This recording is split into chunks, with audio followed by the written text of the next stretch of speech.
autocomplacencia, y escríbalo con letras gigantes porque tiene que ver con usted y conmigo, tiene que ver con nuestro carácter, tiene que ver con las cosas que vivimos y que hacemos. Autocomplacencia, así tal cual lo escucha. Es decir, su deseo por complacerse a sí mismo es mayor y es tan fuerte a los peligros adyacentes. Todos los días vemos esto, creo yo, ¿no? Yo he visto accidentes ocurrir ante mis ojos justamente por el problema de estar viendo el celular o contestando una llamada o intentando conectarse el audífono y ¡pah! Y se estrelló, ¿no? Porque perdemos la atención por autocomplacencia. No es solo distracción, es autocomplacencia. Yo decido, yo deseo en ese instante contestar. Yo puedo decir no, que espere, y yo estoy con mis 5 sentidos en el volante en este caso, o en una fábrica, o haciendo lo que esté haciendo. Ahí deben estar mis sentidos. Pero ¿por qué nos damos el lujo de querer pensar, o como decíamos la semana pasada, tener nuestra mente en 3, 4, 5 cosas? Es autocomplacencia en realidad, y la autocomplacencia nos lleva a la demasiada confianza en nosotros mismos.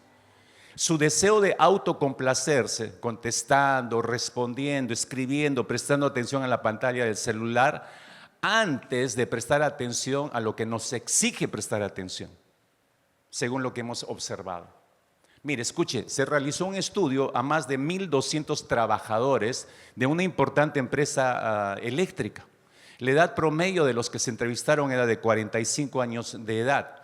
Lo que se quería averiguar era la relación que existía entre la cantidad de accidentes que se sufrían en esta empresa y la tensión de la mente de los trabajadores en el momento que ocurrieron los accidentes. Esa era la razón del estudio que se hizo, estos 1,200 trabajadores. ¿Cuál fue la conclusión de este estudio en esta empresa? La conclusión fue la siguiente, escuche con cuidado. Siendo trabajadores que llevaban muchísimos años trabajando para esa empresa, entonces, estando tan habituados a las rutinas de trabajo, la mayoría de ellos admitieron que su excesiva confianza descansaba sobre su experiencia, y eso los hizo pensar por fracciones de segundos que mientras estaban realizando su labor, su trabajo, podían pensar en otros asuntos. Fue en esos momentos que ocurrieron los accidentes en su mayoría, y muchos de ellos les costaron la vida a varios de esos trabajadores. Repito, mientras estaban realizando su labor, su larga experiencia en su mente los engañó y los hizo confiarse en tal medida que creyeron que podían seguir haciendo lo que estaban haciendo, manipulando lo que estaban manipulando en su trabajo, pero darse el lujo que su mente divagara por algunos segundos. Ahí ocurrieron los accidentes. ¿Cómo se llama eso? ¿Distracción? No, autocomplacencia. Yo decido complacerme en ese momento. Me autocomplazco pensando en otra cosa, pero oye, tienes que estar atento a lo que estás haciendo, si no vas a provocar un accidente. Pero me autocomplazco pensando en otras cosas. Yo puedo manejarlo. Esto lo puedo hacer con ojos cerrados. La autocomplacencia nos lleva a la demasiada confianza. En trabajos de este tipo, escuche que esto es clave, no solamente para este tipo de trabajo, sino como que se transforma en un principio de vida para todos nosotros. En trabajos de este tipo, los especialistas dicen que la mente del trabajador es su dispositivo de seguridad más importante. Pero aquí está el problema, porque muchos de estos trabajadores piensan que no siempre necesitamos estar pensando en lo que estamos haciendo. Podemos hacer muchas cosas en piloto automático. Y aunque usted no tenga en claro esta definición, y yo le aseguro que en cientos, miles de oportunidades usted funciona en piloto automático. ¿Por qué? Porque ya sabe cómo hacerlo. Siempre lo hace, usted ya tiene en la mente cómo funciona, y eso es lo que nos hace caer en la autocomplacencia. Si no, solamente piense, por favor, en la cantidad de veces, por un instante piense ahí donde está usted, los accidentes que usted ha tenido en su vida. Piense cuando se lesionó de alguna forma, se cortó, sufrió un corte, sufrió una caída, una raspadura, una quemadura. Lo más probable, mis hermanos, es que esos accidentes caseros, como les llamamos, que usted tuvo, es que ocurrieron cuando usted estaba en piloto automático. Está cocinando y quiere ver al mismo tiempo prende y está viendo su novela turca. Y ¡ay! Me corté. Es que no puede hacer las dos cosas al mismo tiempo. O ve la novela turca, o mejor no la vea, o se dedica a cocinar, ¿no? Son en esos instantes en que estamos en piloto automático, no sé si me está entendiendo. Yo todos los días corto, preparo, ya me lo sé de memoria. Me puede vendar los ojos y le corto una cebolla, ¿qué quiere? ¿Pluma? ¿Cuadraditos? No tengo que estar mirando la cebolla ahí delante mío. Sí, yo sé que tiene usted mucha experiencia, pero ponga sus sentidos en lo que está haciendo.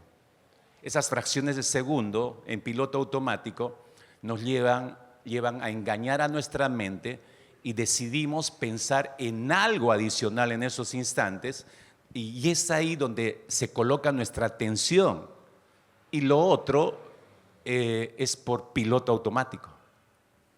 La autocomplacencia, mis hermanos, causa muchísimos problemas, pero el peor de todos es que conduce a nuestras mentes, ¿no? Conduce la mente a ser colocada no en la actividad en la que estamos realizando. ¿Por qué? Porque ya domino lo que hago, tengo experiencia en lo que hago y puedo hacerlo, como decía, con los ojos cerrados. Cuando llego a creerme esa mentira que usted está leyendo en la pantalla, porque es un engaño para nuestra mente, cuando yo llego a creerme esa mentira, mi mente, escuche, mi mente pierde miedo. Porque usted pone a un primerizo a cortar la cebolla y está con sus 5 sentidos. ¿Por qué? Porque tiene miedo a cortarse, ¿sí o no? Hermanos, están ahí, ¿no? Tiene miedo a cortarse, por eso está atento. Pero el que ya tiene muchísimo tiempo sin mirar, ¿no? Ya, justamente, ese es el engaño. Cuando tu mente cree esa mentira, pierdes el miedo a cometer un error, pierdes el miedo a cometer un accidente.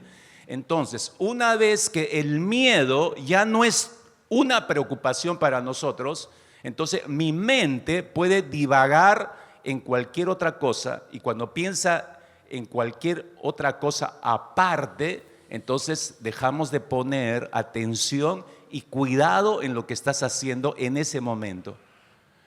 De esa manera, tu herramienta más importante, tu jugador estrella, tu dispositivo de seguridad más importante, que es tu mente, que debería estar enfocada en lo prioritario, no lo está desconectada, está en su momento de complacencia, está en el modo complacencia.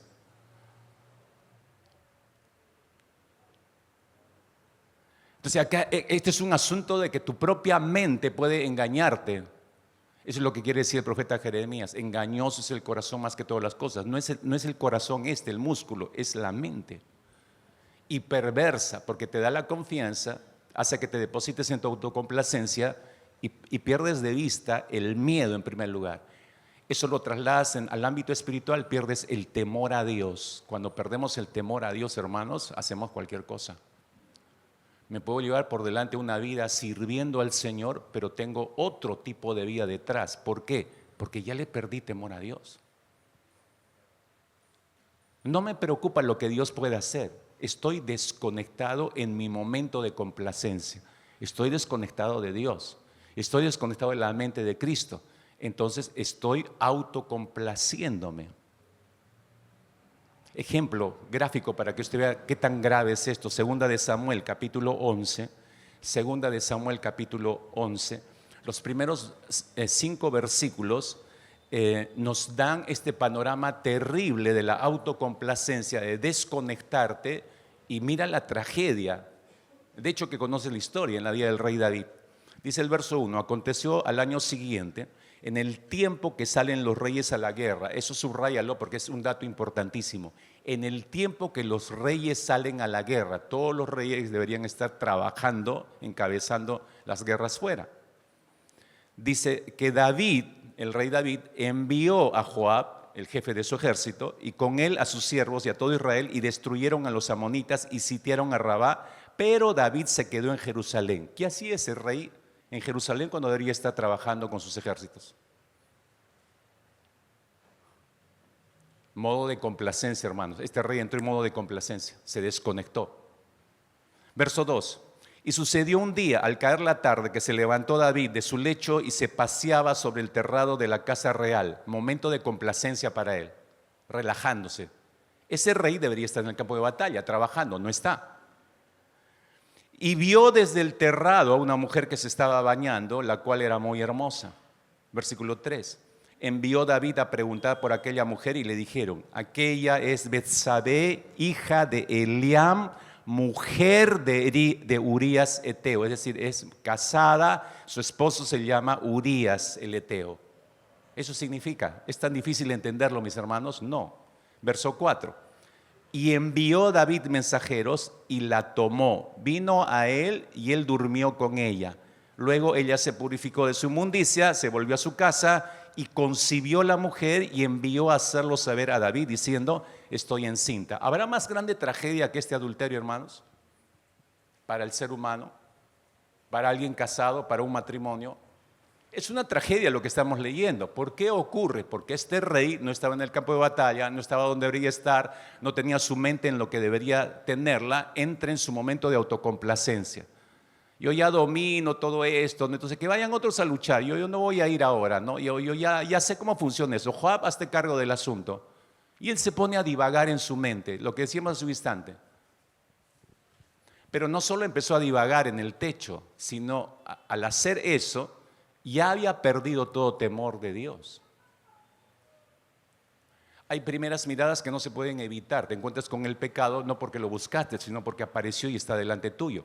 Pero son fracciones de segundos que cuentan y que están conectadas con la intimidad, la comunión, cuánto has avanzado con el Señor. Ahí te das cuenta cuánto avanzaste en tu intimidad con Dios.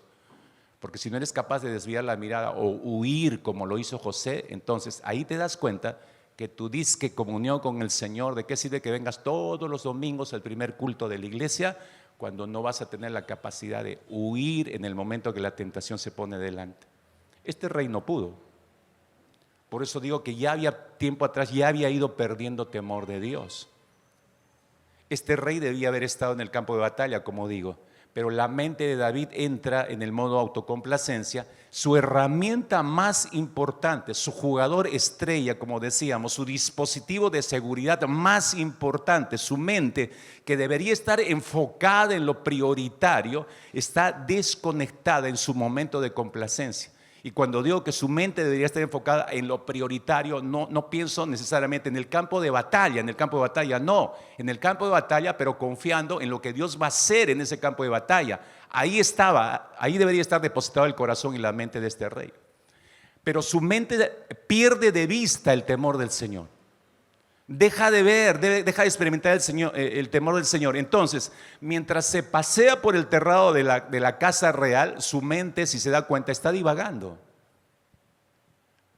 Está paseando allí, pero su mente está divagando. Entonces el rey se electrocuta, pues. Es el trabajador de la empresa de electricidad que está en esas tremendas torres y está haciendo una conexión, pero está divagando en su mente, ¿no? Está tratando de arreglar y en eso voltea y ve a una mujer pasar semivestida y empieza a poner toda su atención. Su mente no está en lo prioritario. ¿Qué va a ocurrir con ese trabajador? Se va a electrocutar. La mente de este rey se electrocutó. Ageo capítulo 2, versículo 14, el versículo que leímos. Así es este pueblo, dijo el Señor, a esta gente delante de mí, dice Jehová. Asimismo, toda obra de sus manos y todo lo que aquí ofrecen es inmundo. ¿Dónde está la mente? Decíamos en mensajes pasados, ¿dónde está la mente y el corazón de todo este pueblo? Este pueblo debería estar con toda su mente, con todo su corazón, con todas sus acciones conectado con la voluntad de Dios, pero no lo están. Están trabajando. ¿Qué están haciendo? Están en piloto automático trabajando. Están en piloto automático. Están haciendo algo para Dios, están levantando un templo, pero están haciendo algo en automático. Así que sus mentes, de todo este pueblo, sus mentes les mienten y ellos creen la mentira de sus mentes de que están haciendo la voluntad de Dios porque están trabajando en el templo. Estamos haciendo algo para Dios, entienda esto, estamos haciendo algo para Dios, visible, todo el mundo se da cuenta, estamos construyendo el templo, pero están en piloto automático. Pero la mente de ellos, ya hemos visto en la mayoría de mensajes hacia atrás, está divagando en otra cosa.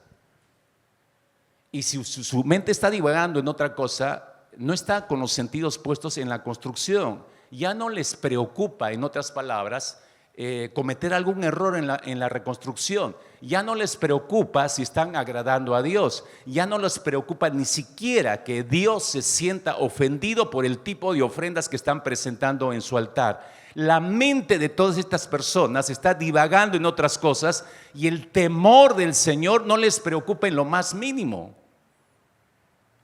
Pero están trabajando para el Señor. Hermanos, al decir esto a mí me da mucho temor, pero igual lo voy a expresar. Yo no sé cuánto tiempo llevas tú en piloto automático sirviéndole al Señor. Y es necesario que analices eso en tu vida, porque si estás en piloto automático, ¿cuál es la diferencia entre este pueblo y tú? Ninguna, yo diría. Estás haciendo algo para el Señor, todo el mundo te ve que estás haciendo algo para el Señor, estás sirviendo para el Señor, pero estás en piloto automático. ¿Y por qué? Porque ya lo dominas, años que haces lo que estás haciendo. Pero eso engaña a tu mente, pues, porque estoy sirviendo, estoy en un ministerio y ya me creo que todo está bien. No necesariamente está todo bien. Acuérdate de los hijos de Elí, segunda de Samuel. Sirviendo en la casa del Señor, eran sacerdotes en el templo del Señor, están haciendo algo para el Señor, creen que todo está bien. Pero ¿qué hacían todas las noches? Dormían con las mujeres que velaban en oración fuera del tabernáculo. Eso no es estar bien, ¿no es cierto?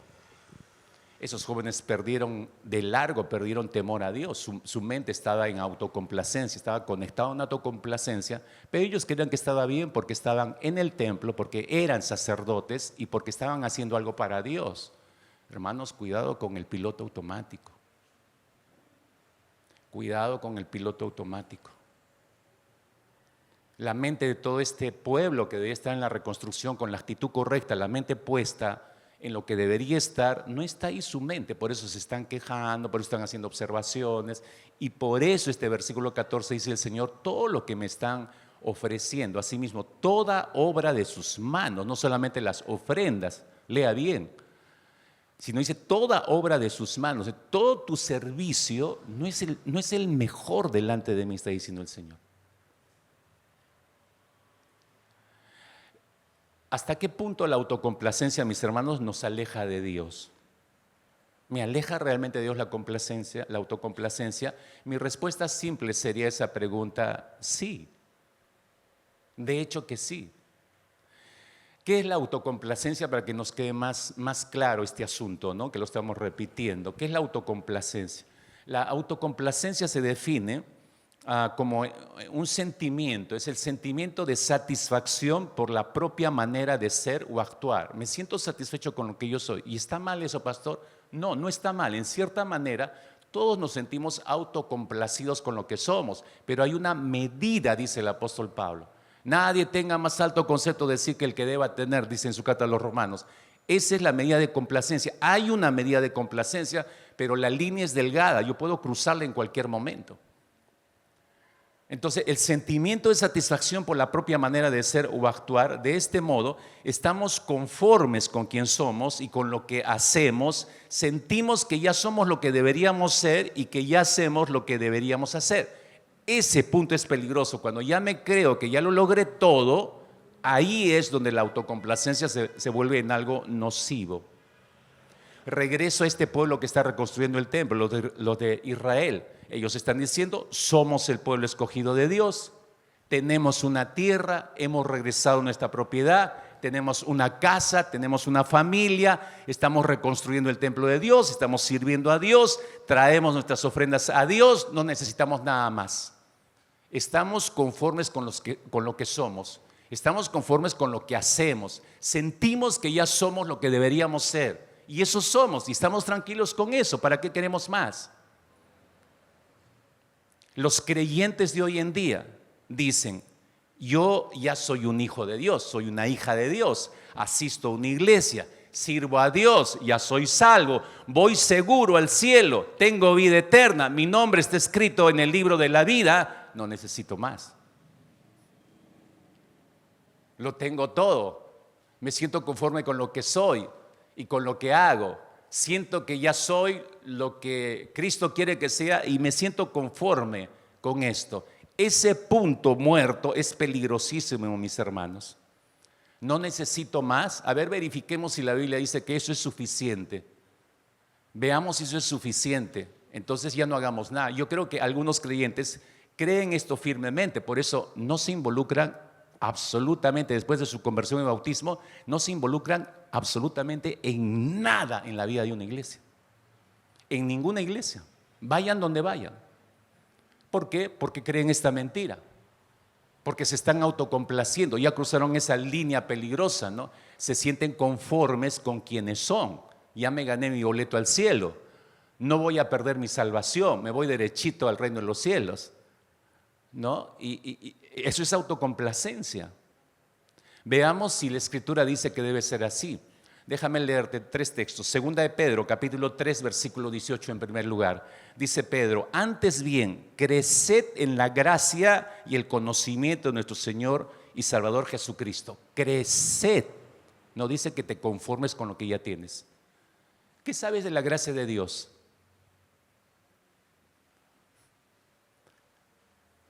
¿Conoces todo acerca del Señor? Si eres honesto, vas a responder que no, pues. Entonces, ¿qué estás haciendo en tu vida que no estás creciendo en eso? Que no inviertes tiempo para crecer en eso. Hebreos capítulo 6, versículo 1. Por tanto, dice el autor de los Hebreos, dejando las enseñanzas elementales acerca de Cristo, avancemos hacia la madurez. Otra vez, no es autocomplacencia, ya suficiente con lo que tengo, me siento feliz, ya vengo a una iglesia, soy salvo, voy al cielo, se acabó. No, no se acabó. Tienes la responsabilidad de seguir creciendo, de avanzar hacia la madurez, dejando las enseñanzas elementales. Lo que tú sabes es lo elemental, es lo básico, no es el todo. Efesios capítulo 4, versículo 15, sino que siguiendo la verdad en amor, dice, siguiendo la verdad. ¿Cuál verdad? La verdad de Dios, la palabra del Señor, siguiendo la verdad en amor. Claro, yo seguirles, obedecerla. ¿Por qué la tengo que seguir? Porque amo al Señor. Esa es la razón. Y lo que dice voy a obedecer.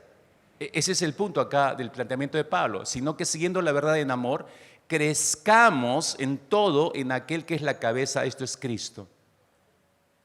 Mi proceso de crecimiento, si te das cuenta en ese texto, que es otro más que respalda el hecho de no vida estancada, sino tienes que seguir creciendo y avanzando, está relacionada con mi amor por la verdad de Dios, si te das cuenta. Y esto hace una tremenda diferencia. Los que se han negado a crecer, que se conforman con tu domingo o jueves y de vez en cuando un curso o servir al Señor, ni siquiera estudian la palabra porque creen que el servicio les va a dar crecimiento.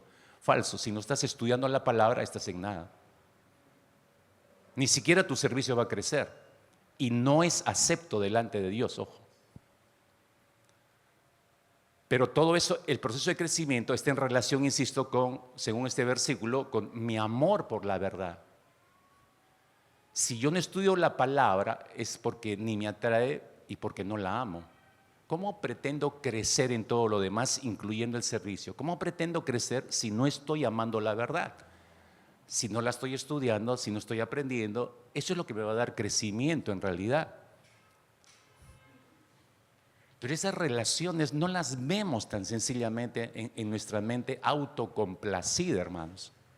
Se ha percatado que los de la nación de Israel volvieron a Babilonia o de Babilonia y fueron, según el relato de Esdras, capítulo 1, versículo 5, si usted lo va a chequear, Dios los despertó a ese grupo para que regresaran a Jerusalén, después del edicto de Ciro. Pero Dios dice que los despertó y llegan a Jerusalén, empiezan el trabajo de reconstrucción, como ustedes saben y hemos estudiado, paran el trabajo de reconstrucción por varios años, algunos dicen 7, otros dicen 10, otros dicen 14 años que estuvo paralizada la obra. ¿Qué hicieron en todos esos años? Llegamos a Ageo capítulo 1 y nos damos cuenta que el capítulo 1 nos muestra el momento de autocomplacencia de este pueblo. Es momento de autocomplacencia. Lejos de estar conectados con el Señor, están conectados más bien con sus casas artesonadas. Luego Dios los tiene que volver a despertar. Ageo capítulo 1, versículo 14, Dios otra vez los despierta, regresan al trabajo. ¿Pero cómo regresan al trabajo? En piloto automático. Están trabajando para el Señor en la reconstrucción del templo, pero están en automático. Aparentemente están agradando al Señor porque al parecer están obedeciendo lo que el Señor les ha mandado, es decir, están reconstruyendo el templo, pero su mente no está en el objetivo de Dios. Están distraídos en su propia autocomplacencia. Su mente está en sus propios deseos. ¿Y qué es lo que desean ellos mientras están reconstruyendo el templo del Señor? Escuche, yo lo dejé así descrito medianamente uno de los mensajes, ahora lo amplío y lo aclaro un poco más. ¿Qué había en la mente de esta gente que está trabajando en piloto automático? Si su mente no estaba en lo prioritario o en el objetivo de Dios, reconstruyendo el templo para Dios, entonces, ¿qué estaba pensando su mente? Ellos están en su autocomplacencia, acabo de decir. ¿Cómo es eso? ¿Qué deseaban en su mente estos judíos? Lo que ellos deseaban un templo, sí, pero un templo a su medida de ellos. Un templo a su agrado de ellos. Que sea tan hermoso que los haga sentirse a ellos orgullosos de lo que son. Fíjese lo que estoy diciendo, todo descansa en ellos. Pero el templo no era para ellos, el templo se supone que era para Dios. El deseo no era para ellos, era para Dios. La hermosura de ese templo no era para ellos, para que se sintieran orgullosos, era para Dios.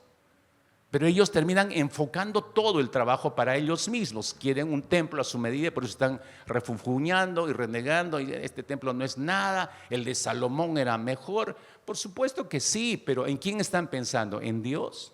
No, están pensando en ellos. Están pensando solamente en ellos, están buscando un templo que les agrade a ellos, no están pensando en el agrado y la complacencia de Dios, porque ellos están enchufados con su propia autocomplacencia.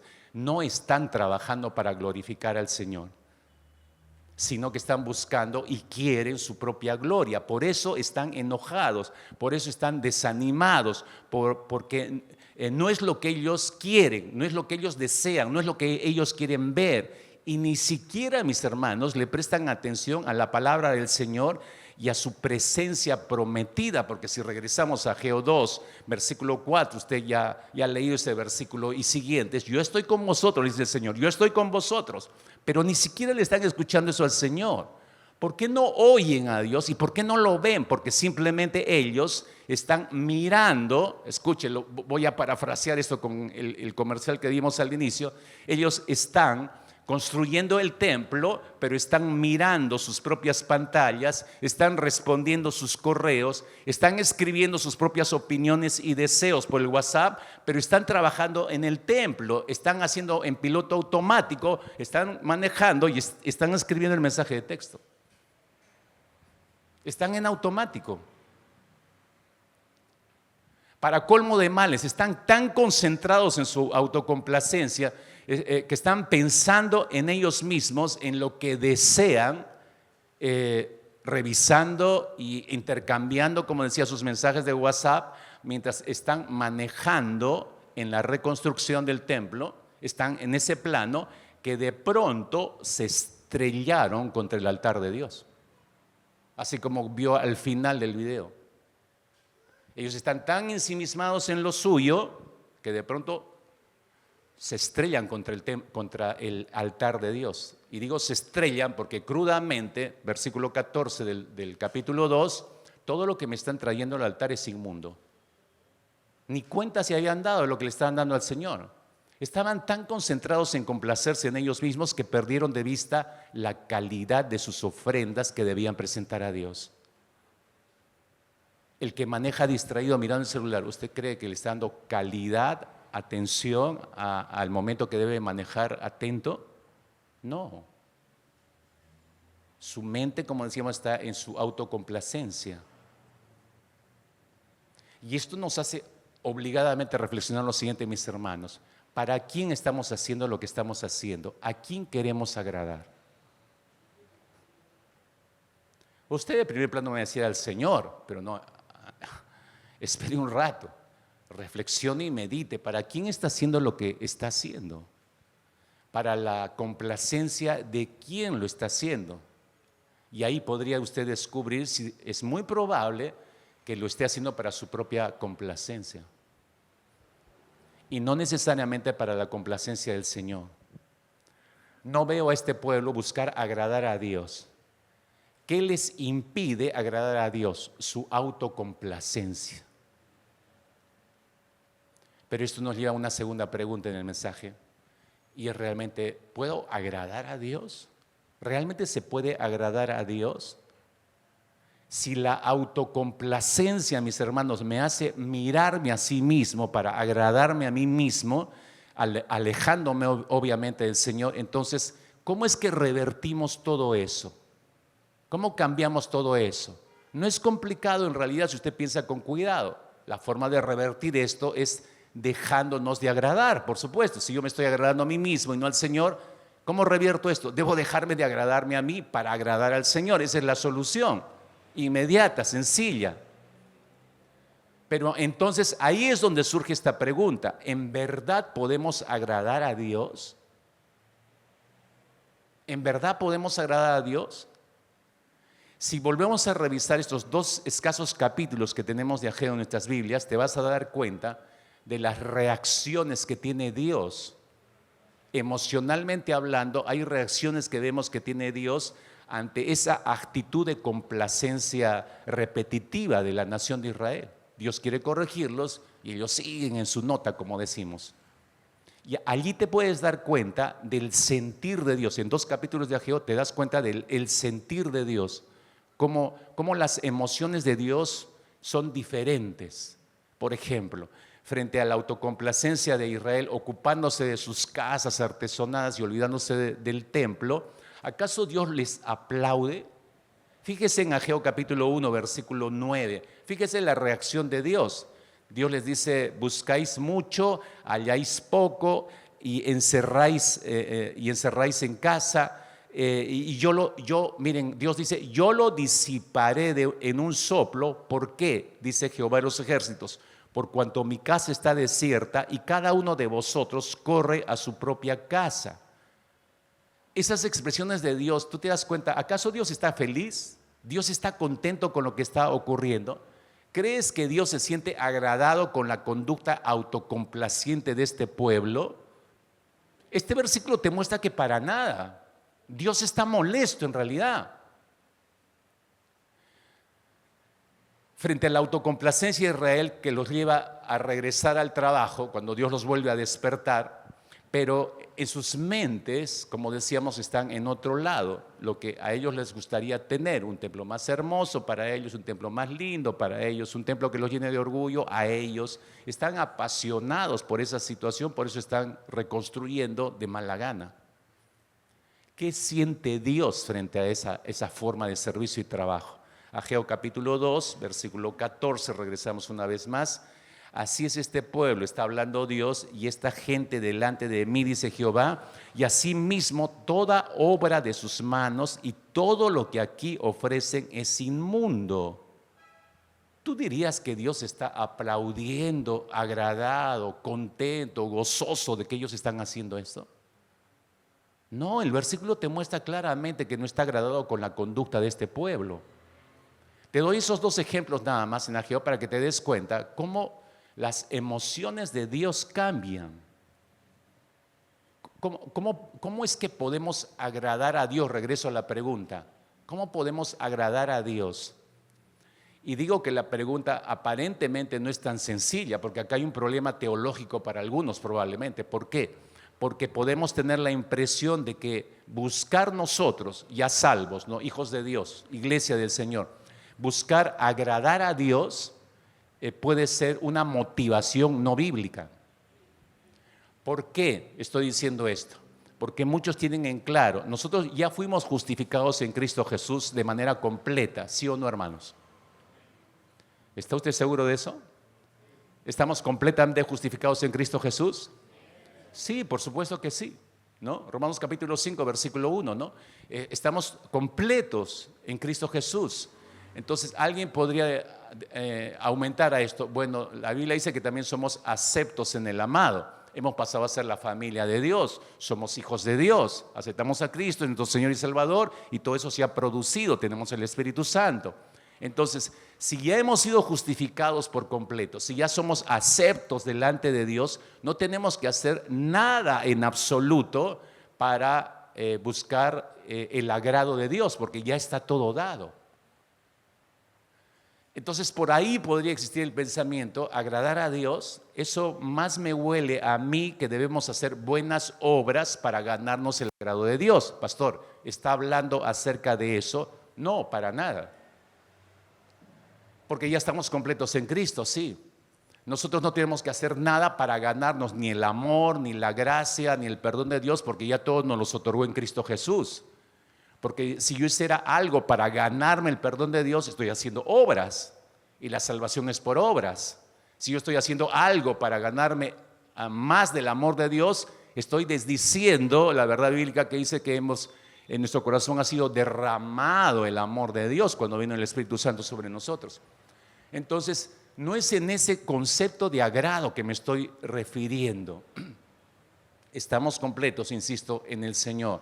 Y no son buenas obras a las que yo me estoy haciendo referencia. El agradar a Dios según las Escrituras no es sinónimo de buenas obras para ganarnos nosotros algo de Dios, sino que debe ser visto, mis hermanos, como el resultado de la fe, debe ser el resultado de haber sido salvos por gracia. Que al haberme convertido yo ya un hijo, una hija de Dios, estoy tan agradecido, pero tan agradecido con mi Padre Celestial, que todo lo que vivo como hijo, como hija de Dios, es porque quiero que mi Padre se sienta complacido con este hijo. Ese es el punto. No es que yo trate de ganar el agrado de Dios, sino que ya todo se ha dado en realidad. No es para ganar algo de mi Padre, es porque ya he recibido todo de Él. Ya lo recibimos todo de Él y busco más bien ser agradecidos con mi Padre por lo que he recibido, y por eso busco su sonrisa de agrado. O sea, no estoy haciendo buenas obras para ganarme algo que ya tengo. Es porque estoy tan agradecido que quiero que mi Padre se sienta agradado con este hijo.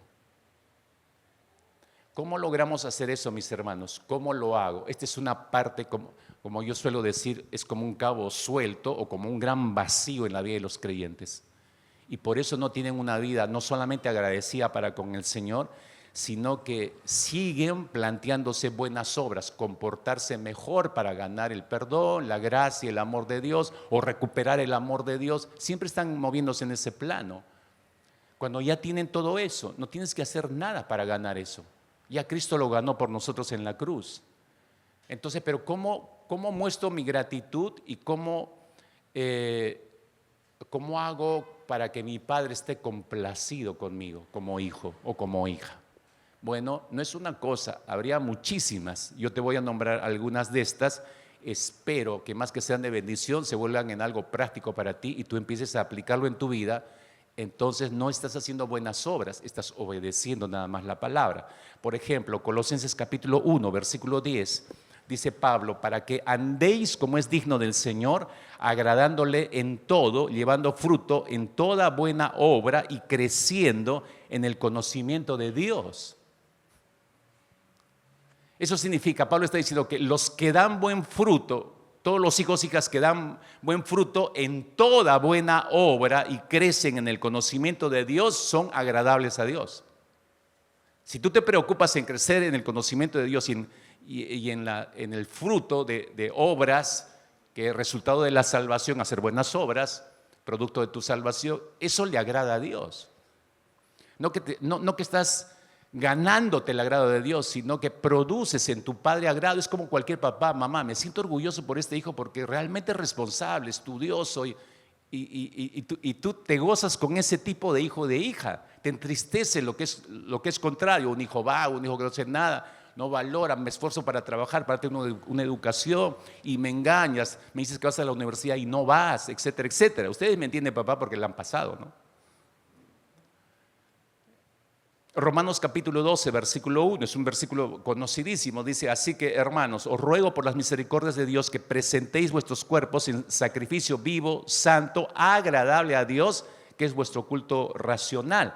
No es complicado entender ese versículo, mis hermanos. Presentar tu cuerpo como un sacrificio vivo a Dios, agrada a Dios. Le agradas a tu Padre. Romanos 14, versículo 15 y 18. Pero si por causa de la comida, dice, tu hermano es contristado, ya no andas conforme al amor. No hagas que por la comida tuya se pierda aquel por quien Cristo murió. Verso 18. Porque el que en esto sirve a Cristo agrada a Dios y es aprobado por los hombres. Eso significa que cuidar a tu hermano más débil agrada a Dios. No es que yo ya soy maduro y no me importa, yo como carne y a quién le interesa. Además, no es con tu plata que me compro el churrasco. No estás teniendo amor por tus hermanos. Tienes que considerar eso. Cuidar a tus hermanos más débiles agrada a Dios.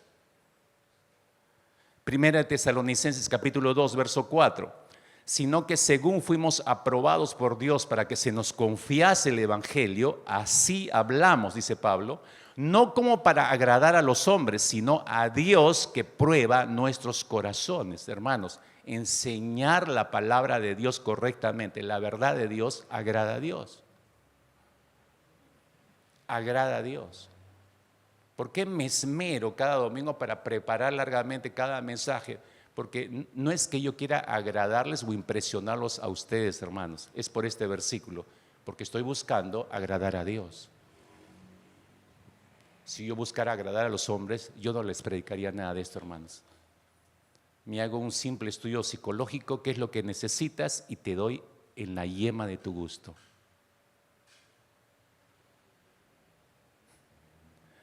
Primera de Timoteo capítulo 2, versículo 1 hacia adelante, dice: exhorto ante todo a que se hagan rogativas, oraciones, peticiones, acciones de gracia por todos los hombres, por los reyes, por todos los que están en eminencia, para que vivamos quieta y reposadamente en toda piedad y honestidad, porque esto es bueno y agradable delante de Dios nuestro Salvador.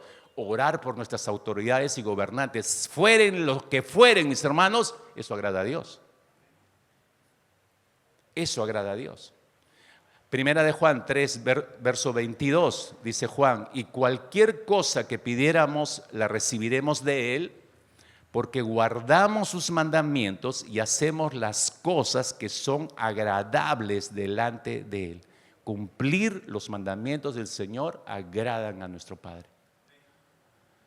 Hermano, podría seguir todo el resto de la mañana dándote citas bíblicas, pero creo que estas son suficientes para que te des cuenta que no es que nos estemos ganando más agrado de Dios, sino es porque ya recibí todo de mi Padre y quiero que Él esté contento, mi Padre, con mi tipo de vida, que se sienta orgulloso de este hijo.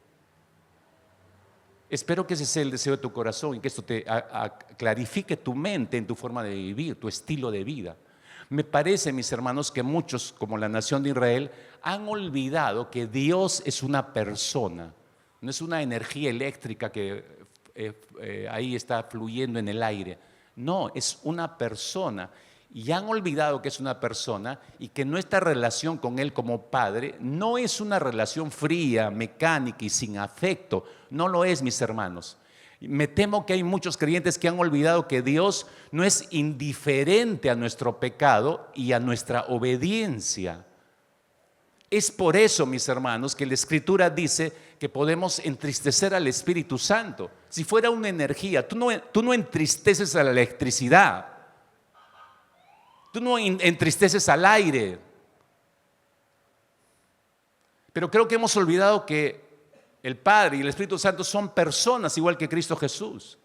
En Hebreos capítulo 12 nos dice que Dios es un Padre, es tan buen Padre que no se complace en el pecado de sus hijos y por eso los disciplina. Al que amo, disciplina, dice el Señor. ¿Por qué? Porque Dios no se complace cuando pecamos. De ahí salió este tremendo pensamiento de Juan Calvino, quien dijo que Dios puede estar maravillosamente enojado con sus hijos. Porque maravillosamente, claro, es un enojo santo en realidad, es un enojo puro. Es totalmente distinto a nuestros enojos.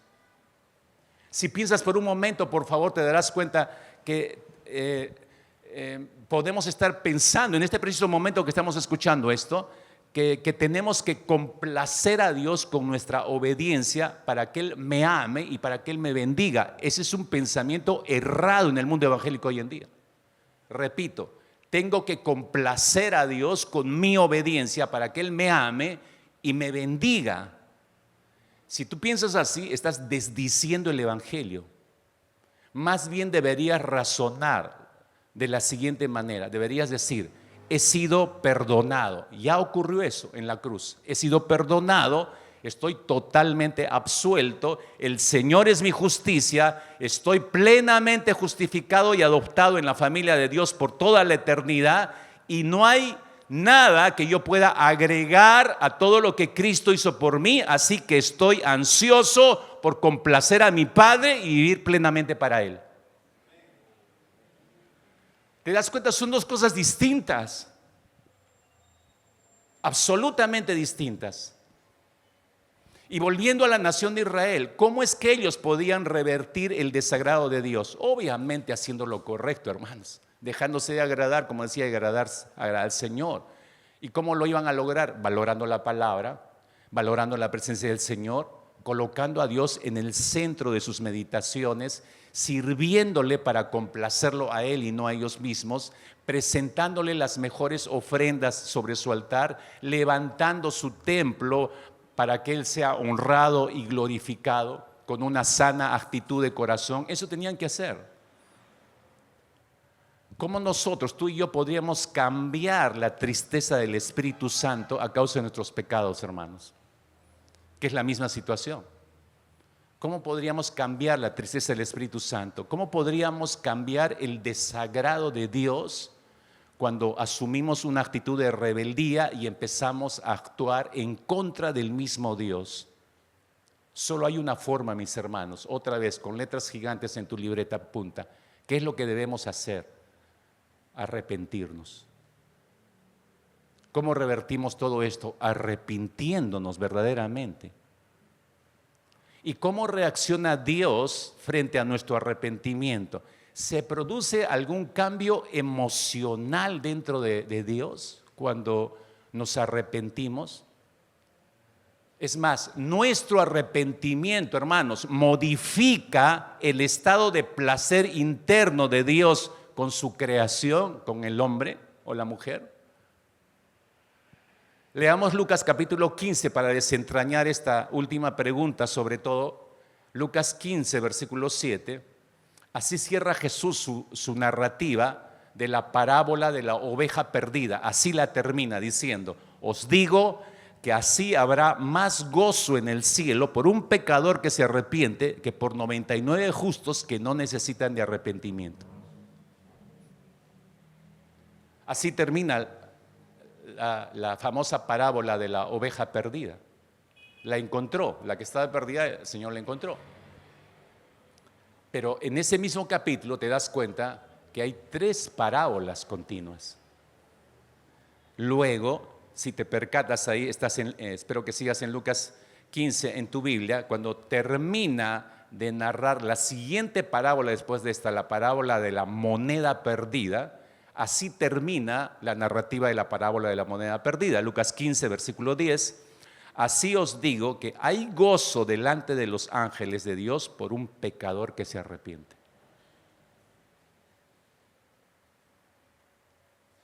Ahora, no quiero pasar rápido este versículo que es tremendo, porque leemos y nuestra mente está en automático, pero no nos damos cuenta de algunos detalles.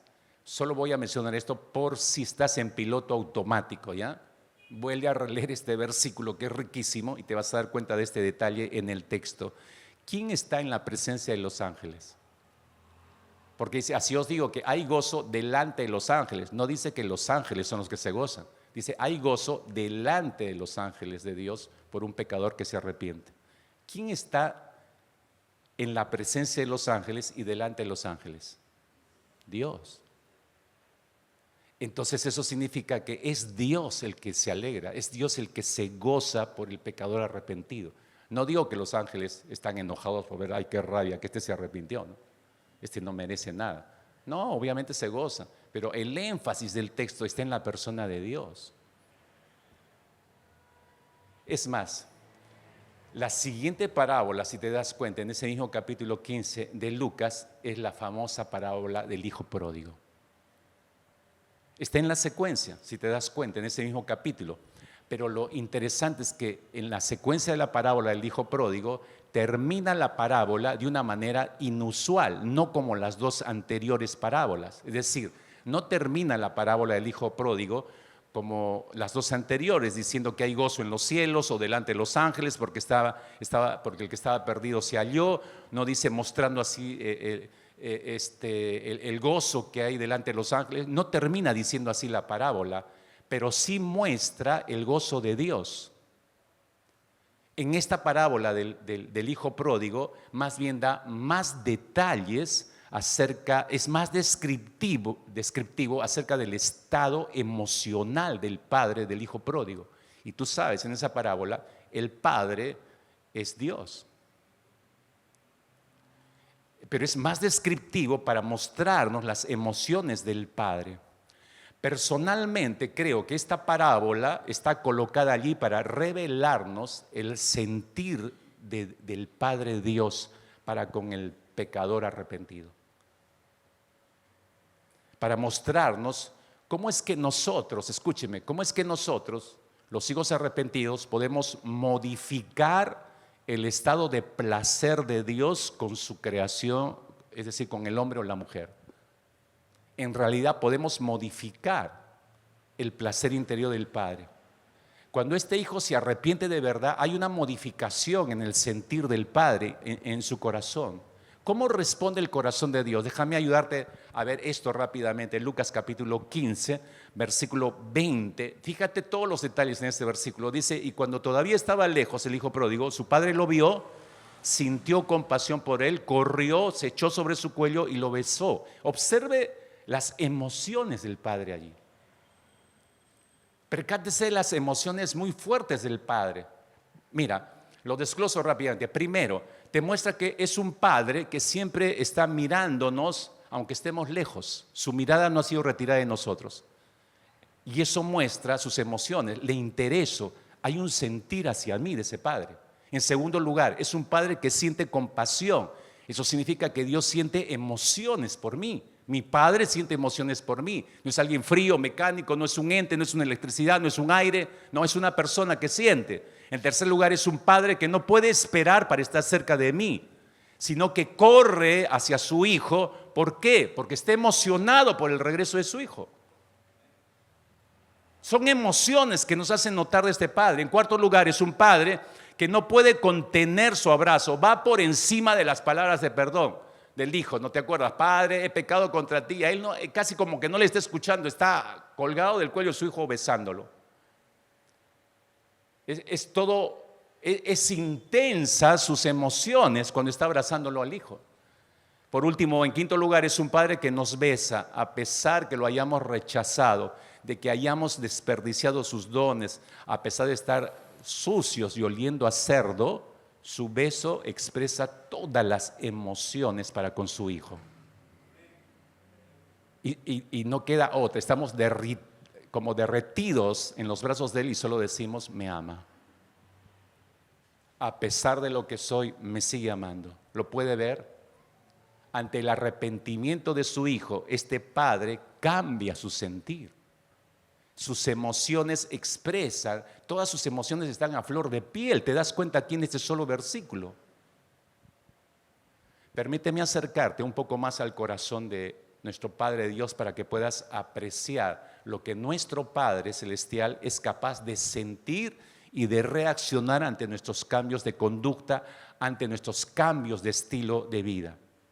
Cuando los teólogos intentan describir cómo es la relación interna de la Trinidad, del Trino Dios, los teólogos suelen utilizar una imagen interesante. Los teólogos usan la imagen de una danza. La imagen de una danza. ¿Ha visto usted alguna vez Y le pongo la ilustración para que entienda esto. ¿Ha visto usted alguna vez una pareja de esposos el día de su boda, cuando están en el centro del salón y empieza a sonar el vals y están todos los invitados alrededor y ellos empiezan a danzar y cuando empiezan a danzar al ritmo de ese vals, de pronto para estos novios es como si la gente desaparece. O sea, como que no hay nadie en el salón, que solamente están ellos dos. Entonces, los ojos del esposo están totalmente enfocados y satisfechos plenamente solamente en ella, su esposa, y los ojos de ella están plenamente satisfechos puestos en los ojos de su esposo. Para ellos dos, en ese instante, no hay espacio, escúcheme, para ellos dos no existe espacio, no hay espacio para encontrar mayor placer que nada sobre esta tierra, excepto entre ellos dos en ese instante.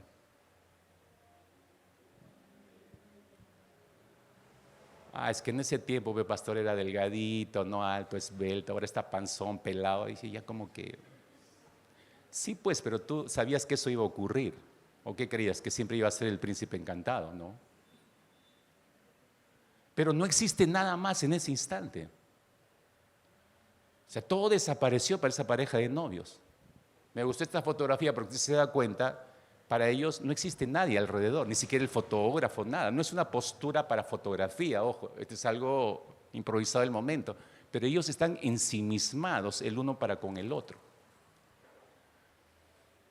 Los teólogos suelen afirmar que el Padre, Dios Hijo y Dios Espíritu Santo viven en una constante danza eterna entre ellos tres, como esta pareja, donde se ven mutuamente uno al otro y al verse mutuamente entre ellos tres, eso genera el placer y toda la satisfacción que la deidad podría desear y tener, y no necesita otra cosa, no necesita otra fuente.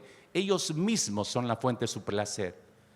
El Padre ve la obediencia del Hijo, el Hijo ve la santidad del Padre, el Espíritu Santo se enfoca en la gloria de Cristo, Cristo en la humildad del Espíritu Santo, el Hijo se goza en el amor del Padre, el Padre se goza en el sacrificio del Hijo y así están en ese placer interno. En pocas palabras, hermanos, hay un estado interno de agrado en la Trinidad que es sencillamente indescriptible. Yo estoy tratando de darle algunos ejemplos de lo que está ocurriendo entre ellos en su deleite, pero es difícil de describirlo, es indescriptible el placer que a ellos les basta, no necesitan de nada más. Dios no necesita ni siquiera de nosotros. Ahora escuche lo más maravilloso. En Cristo, escúcheme, eso ocurre en la Trinidad, es como esta pareja de novios. Pero en Cristo Jesús somos invitados a participar en esa danza trinitaria. A través del Espíritu Santo, hermanos, comenzamos a conocer a Dios. Porque cuando plantas la mirada en la persona amada, entonces empiezas a ver una serie de detalles. Te estás complaciendo. A través del Espíritu Santo comenzamos a conocer a Dios y a deleitarnos en lo precioso, en lo bellamente divino que es el Señor. Como el apóstol Pablo, en su carta a los Romanos, Pablo está en esta danza con la Trinidad. Percátese de esto, por eso dice, oh profundidad de las riquezas de la sabiduría y la ciencia de Dios. Está mirando a Dios, está en esa danza. Cuán insondables son sus juicios e inescrutables sus caminos, porque ¿quién entendió la mente del Señor? ¿O quién fue su consejero? ¿O quién le dio a él primero para que le fuese recompensado? Porque de él y por él y para él son todas las cosas, a él sea la gloria por los siglos, amén. Está llegando a una explosión en ese instante. El apóstol conoce a Dios y está participando de esa preciosa danza divina. Él se está deleitando, si te das cuenta en la terminología de estos versículos, se está deleitando en lo que ve de Dios. No llegue a entenderlo todo, porque no puede entenderlo todo, pero se está deleitando ahí. Y esa Y en la eternidad, eso es en el presente de Pablo, igual que nosotros. Por eso la importancia de la palabra para nosotros, que nos revela al Padre, nos muestra al Padre cada vez. Y si lo vamos conociendo mejor, tendríamos este tipo de explosiones delante de su presencia. Y esa experiencia en la eternidad será intensificada, mis hermanos, pero al mismo tiempo será inexplicable. Es por eso que leemos en Apocalipsis capítulo 5, versículos 12 y 13, Apocalipsis 5, dice, Juan está viendo a ese millones de ángeles y esos 24 ancianos que se postran delante del Señor y están diciendo a gran voz: el cordero que fue inmolado es digno de tomar el poder, las riquezas, la sabiduría, la fortaleza, la honra, la gloria y la alabanza, y a todo lo creado que está en el cielo y sobre la tierra y debajo de la tierra y en el mar, y a todas las cosas que en ellos hay. Oí decir al que está sentado en el trono y al cordero sea la alabanza, la honra, la gloria y el poder por los siglos de los siglos. El hombre está asombrado con lo que está viendo. El hombre está asombrado con lo que está viendo, hermanos míos. Gracias por darnos una visión de lo que será el resto de la eternidad delante de tu presencia. Esa es la esperanza de gloria que tenemos y sostenemos en ti, Señor Jesucristo. Y esa es la esperanza, Señor, que nos anima a continuar en medio de todas nuestras luchas, batallas, en medio de un mundo absolutamente corrompido, en medio de gente, Señor, que ha perdido la visión acerca de ti, en medio de un mundo que ha negado tu existencia, Señor. Pero gracias en esta mañana por recordarnos lo que somos, que no vivimos para nuestra complacencia, sino se nos ha dado la vida para vivirla, para complacerte a ti, Señor. Y no hay más grande deseo que un hijo o una hija deba tener que solamente buscar complacer tu corazón, Señor, en todo lo que vivamos, en todo lo que hagamos, en todo lo que pensemos, sintamos. Y como dice el apóstol Pablo, que tengamos el mismo sentir que hubo en tu Hijo Jesucristo. El mismo sentir. Señor, antes de dejar este lugar, Padre amado, antes de volver a nuestra rutina diaria, Señor, y semanal, Dios bueno, te suplicamos que reafirmes cada una de las verdades que hemos escuchado aquí, Señor. Que podamos realmente empezar a vivir tu palabra de una manera tan real, Señor, que andemos como es digno tuyo, agradándote en todo, Señor. Que presentamos nuestros cuerpos en sacrificio santo, porque eso es lo que te agrada a ti, Señor amado. Que no seamos tropiezo al más débil, que cuidemos al débil, porque eso es lo que te agrada a ti, Señor.